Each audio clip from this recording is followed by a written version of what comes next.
E pra të nderuar miqtë e mi, ja ku po ritakohemi sërish me mua Tirona Lili në kanalin Monitor TV për të sjellur pranë jush lajmet më të fundit. Siç duket ne si popull, ne shqiptarët nuk është se jemi popull edhe me fat.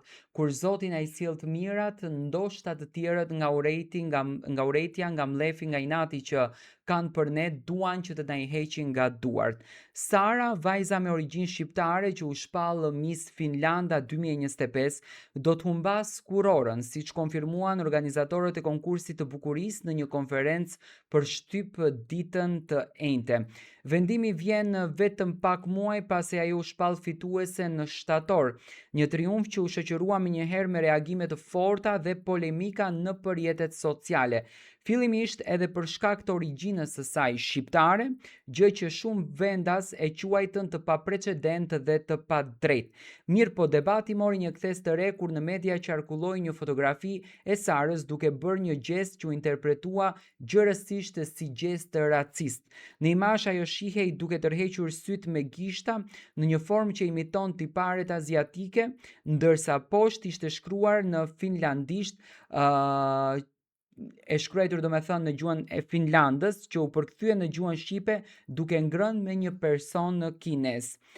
Gjesti u kritikua ashpër nga shumë qytetarë dhe nga komunitete aziatike, të cilët e panë si një tallje ofenduese. Fillimisht Sara u përpoq ta justifikonte gjestin duke thënë se kishte dhimbje të fortë koke, por reagimet publike nuk u qetësuan.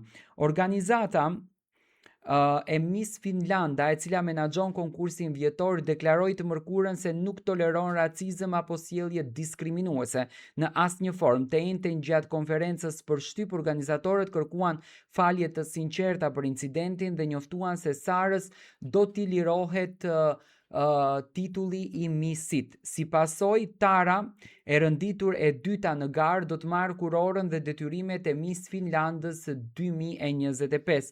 Sara, e lindur në Oulu dhe e rritur në Kuopio, me origjinë shqiptare nga Kosova, u shpreh penduar për incidentin. Jam shumë e penduar për të gjithë ata që i kam ofenduar dhe lënduar me veprimet e mia në rrjetet sociale, tha ajo gjatë konferencës së ditës së enjte.